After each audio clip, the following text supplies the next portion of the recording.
இறுதியிலும் நம்மை சிறப்பாக ஆசீர்வதிக்கின்றார். எனவே ஆண்டவரை உற்று நோக்குவோம்.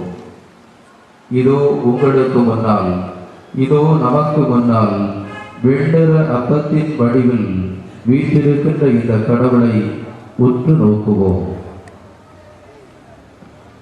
வல்லமையுள்ள எங்கள் அன்பு தெய்வமே இறைவா, இந்த அருமையான வேளையிலே உம்முடைய அன்பு பிள்ளைகளாகிய நாங்கள் அன்பு குடும்பமாக கூடி வந்து ஆண்டவரே இந்த ஆண்டை நிறைவு செய்து புதிய ஆண்டை ஆரம்பிக்க இருக்கின்றோம். ஆண்டவரே உம்முடைய அருள் பிரசன்னத்திற்காக நன்றி. 2013ஆம் ஆண்டிலே எங்கள் ஒவ்வொருவருடைய வாழ்வுக்குள்ளும் நுழைந்து அதிசயங்களை செய்ததற்காக நன்றி கூறுகின்றோம். 2013ஆம் ஆண்டிலே ஆண்டவரே உம்முடைய மேலான அருள் கொடைகளால் எங்கள் குடும்பங்களை ஆசீர்வதித்ததற்காக நன்றி கூறுகின்றோம். ஆண்டவரே, எங்கள் ஒவ்வொருவருடைய வாழ்க்கையிலும் பல்வேறு துன்பங்கள் வந்தது உண்மைதான். எங்களுடைய வாழ்க்கையிலே இடர்கள் வந்தது உண்மைதான். எங்கள் வாழ்க்கையிலே நோய் நொடிகள் வந்தது உண்மைதான். நாங்கள் நொடிந்து போகவில்லையே. 2013ஆம் ஆண்டிலே ஆண்டவரே, துன்பத்தின் மத்தியில், துயரத்தின் மத்தியில், இடுக்கண்கள் மத்தியில், நெருக்கடிகள் மத்தியில் எங்களை தூக்கி சுமந்திருக்கின்றீரே. இந்த வேளையிலே நன்றி கூறுகின்றோம். நற்கருணை கடவுளை உற்று நோக்குங்கள். இதோ அவர் உங்களோடு பேசுகின்றார். அவர் உங்களை ஆசீர்வதிக்கின்றார். 2013ஆம் ஆண்டின் நிறைவில் உங்கள் ஒவ்வொருவரையும் உங்கள் குடும்பங்களையும் அவர் மீண்டும் சிறப்பாக ஆசீர்வதிக்கின்றார். அந்த கடவுளிடத்திலே உங்களுடைய எண்ணங்களை எல்லாம் எடுத்து சொல்லி ஜெபியுங்கள். எங்கள் அன்பு தெய்வமே இறைவா, இந்த ஒரு வருட காலத்தை எண்ணி பார்க்கின்ற பொழுது மனதிற்குள்ளால் திருப்தி, மனதிற்குள்ளால் நிறைவு, மனதிற்குள்ளால் மகிழ்ச்சி, மனதிற்குள்ளால் பல்வேறு விதமான நல்ல எண்ணங்கள். இந்த ஒரு வருட காலத்தை எண்ணி பார்க்கின்ற பொழுது பல துக்கங்களும் துயரங்களும் கூட எங்கள் இதயத்திற்குள் இருக்கலாம். ஆனால் துக்கங்கள் துக்கங்களாக தெரியவில்லை, நோய்கள் நோய்களாக தெரியவில்லை, இழப்புகள் இழப்புகளாக தெரியவில்லை, நெருக்கடிகள் நெருக்கடிகளாக தெரியவில்லை. காரணம், நீர் எங்களோடு இருந்தீர், நீர் எங்களோடு நடந்தீர், நீர் எங்களுக்கு வழிகாட்டினீர், நீர் எங்களுக்கு முன்னால் சென்றீர், நீர் எங்களுக்கு பின்னால் இருந்தீர், நீர் எங்களை அசைத்துக் கொண்டிருந்தீர், இயக்கிக் கொண்டிருந்தீர், வாழ்வு கொடுத்தீர், எல்லாவற்றையும் எங்களுக்காக செய்திருக்கின்றீர். ஆண்டவரே நன்றி. ஆண்டவரே, இந்த அருமையான வேளையிலே நீர் செய்த எல்லா நன்மைத்தனங்களையும் எண்ணி பார்த்து உம்மை புகழுகின்றோம், போற்றுகின்றோம். தொடர்ந்து புலர இருக்கின்ற இந்த புதிய ஆண்டிலும் உம்முடைய அன்பும் ஆற்றலும் அருளும் ஆசீர்வாதங்களும் எங்களை ஆட்கொள்ள வேண்டும் என்று ஆண்டவரை ஜெபிக்கின்றோம். அனைவரும் நற்கருணை, இப்பொழுது நற்கருணை ஆசிரியருக்காக முழந்தாளிடுவோம். மாண்புயர் கீதம் பாடி இந்த வழிபாட்டை நிறைவு செய்து தொடர்ந்து புது வருட திருப்பலிக்கு நாம் தயாராகின்றோம். புது வருட திருப்பலியின் பொழுது தொடக்க பவனியிலே பங்கு பேரவை, நிதிக்குழு, கல்விக்குழு, தணிக்கை குழு உறுப்பினர்கள் உருவோடு பவனியில் வர அன்போடு கேட்டுக் கொள்ளப்படுகின்றீர்கள்.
ஜெபிப்போமாக. ஆண்டவரே, இந்த வியப்புக்குரிய திருவருள் சாதனத்திலே உம்முடைய திருப்பாடுகளின் நினைவை எங்களுக்கு விட்டு சென்றே உமது திருவுடல் திருரத்தம் ஆகிய இவற்றின் மறைபொருளை வணங்குகின்ற நாங்கள் மீட்பின் பலனை இடைவிடாமல் அனுபவிக்க அருள் புரியும். என்றென்றும் வாழ்ந்து ஆட்சி செய்கின்றவர் நீரே.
ஆண்டு விடிந்து விட்டது. புலர்ந்திருக்கின்ற இந்த புத்தாண்டிலே உங்கள் அனைவருக்கும் புத்தாண்டு நல் வாழ்த்துக்களை தெரிவித்துக் கொள்ளுகின்றேன். புத்தாண்டிலே ஆண்டவர் உங்களுக்கு நிறை ஆசீர் வழங்குவாராக. புத்தாண்டிலே ஆண்டவர் தன்னுடைய திருமுகத்தை உங்கள் மீது திருப்புவாராக. புத்தாண்டிலே ஆண்டவர் உங்களை பாதுகாத்து வழிநடத்துவாராக. புத்தாண்டிலே ஆண்டவர் உங்களுக்கு அருள் வழங்கி ஆசீர்வதிப்பாராக. நீங்கள் போகும்போதும் வரும்போதும் இப்போதும் எப்போதும் ஆண்டவர் உங்களை பாதுகாத்து பராமரிப்பாராக என்று உங்களுக்கு வாழ்த்து கூறுகின்றேன். உங்களுக்காக ஜெபிக்கின்றேன். ஆண்டின் முதல் நாள் அன்னை மரியாவின் பெருநாள். அன்னை மரியாள் இறைவனின் தாய் என்ற சிறப்பான பெருவிழாவை ஆண்டின் முதல் நாளிலே நாம் கொண்டாடுகின்றோம். அன்புக்குரியவர்களே, இயேசு சாகும் முன் ஒரு உயில் எழுதி வைத்தார். யாருக்கு உயில் எழுதினார்? எப்படி உயில் எழுதினார்? எங்கே எழுதி வைத்தார்? திருவிவிலியத்திலே பார்க்கின்றோம். திருவிவிலியத்தை வாசித்து பார்க்கின்ற பொழுது இயேசு சாவதற்கு முன்னால் நமக்கெல்லாம் ஒரு உயில் எழுதி வைத்துவிட்டு சென்றிருக்கின்றார். யோவான் நற்செய்தி 19ஆம் அதிகாரம் 27வது திருவசனத்திலே ஆண்டவர் இயேசு சாகும் முன் இந்த உலகத்திற்கு நமக்கு எழுதிய உயில் எது என்று சொல்லப்பட்டிருக்கின்றது. என்ன சொல்லப்பட்டிருக்கின்றது? யோவான் நற்செய்தி 19:27 சொல்லப்படுகின்றது, மகனே இவரே உன் தாய். மகனே இவரே உன் தாய். இந்த உயிரை சாகுமுன் ஆண்டவராகிய இயேசு நமக்காக எழுதி வைத்திருக்கின்றார். அன்புக்குரியவர்களே, புனித பெனவெந்தூர் அன்னை மரியாளினுடைய மகிமையை பற்றி பேசுகின்ற பொழுது, அன்னை மரியாளினுடைய பெருமையை பற்றி பேசுகின்ற பொழுது அருமையாக சொல்லுவார், ஒருவேளை இறைவன் இப்பொழுது நாம் பார்க்கின்ற மண்ணகத்தை விட ஒரு மேலான மண்ணகத்தை படைத்து விடலாம். நாம் பார்க்கின்ற விண்ணகத்தை விட ஒரு மேலான விண்ணகத்தை படைத்து விடலாம். ஆனால் நாம் பார்க்கின்ற அன்னை மரியாவை விட மேலான ஒரு தாயை இறைவன் படைத்திருக்கவே முடியாது. அந்த அளவுக்கு மகிமையும் பெருமையும் புகழும் பெற்றவள்தான் இந்த அன்னை மரியா, இறைவனின் தாய். அன்புக்குரியவர்களே, இந்த அன்னை மரியா இறைவனை தாங்கிய ஆலயம். இந்த அன்னை மரியா ஞானத்தின் இருப்பிடம். இந்த அன்னை மரியா அன்பின் ஊற்று. இந்த அன்னை மரியா அழகின் முழுமை. இந்த அன்னை மரியா அருளின் நிறைவு. அன்புக்குரியவர்களே, மரியா கடவுளின் தாய். மரியா இயேசுவின் தாய். மரியா திருச்சபையின் தாய். மரியா நம் ஒவ்வொருவரின் தாய். நாம் அவருடைய பிள்ளைகளாக மாற வேண்டும். ஒருவர் மாதாவினுடைய திருவுருவத்திற்கு முன்னால் போய் இப்படி கேட்டார், மாதாவே, மாதாவே, நீ எனக்கு உன்னை தாயாக காட்ட மாட்டாயா? நீ உன்னை எனக்கு தாயாக காட்ட மாட்டாயா மாதாவே என்று கேட்டார். அப்பொழுது அந்த மாதா அந்த பக்தருக்கு சொன்னார், மகனே, நீ உன்னை எனக்கு பிள்ளையாக காட்ட மாட்டாயா? நீ உன்னை எனக்கு பிள்ளையாக காட்ட மாட்டாயா? புத்தாண்டிலே, புதிய வருடத்திலே நாம் எல்லோரும் நம்மை அன்னை மரியாளினுடைய பிள்ளைகளாக காட்ட முன்வருவோம். அன்புக்குரியவர்களே, இந்த தாய் எல்லாவற்றையும் இயேசுவுக்காக கொடுத்த தாய். இந்த தாய் தனது இரத்தத்தையும் சதையையும் இயேசுவுக்கு கொடுத்தார். இந்த தாய் மக்களை ஆசீர்வதித்த இயேசுவினுடைய கரங்களை கொடுத்த தாய். நோயாளிகளை, ஏழைகளை, பாவிகளை தேடிச் சென்ற இயேசுவினுடைய கால்களை கொடுத்த தாய். நம்மை அன்பு செய்கின்ற அந்த இயேசுவினுடைய இதயத்தை இயேசுவுக்கு கொடுத்த தாய். கல்வாரியிலே ரத்தம் சிந்திய அந்த இயேசுவினுடைய ரத்தத்தை கொடுத்த தாய், அனைத்தையும் கொடுத்த தாய், இயேசுவுக்கு கொடுத்த தாய், அவள் இறைவனின் தாயாக இருக்கின்றாள். அன்புக்குரியவர்களே, மரியா இறைவனின் தாய் என்ற இந்த திருவிழாவை கொண்டாடுகின்ற இந்த நல்ல நாளிலேதான் நாம் ஆண்டின் முதல் நாளாகிய புத்தாண்டு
Give thanks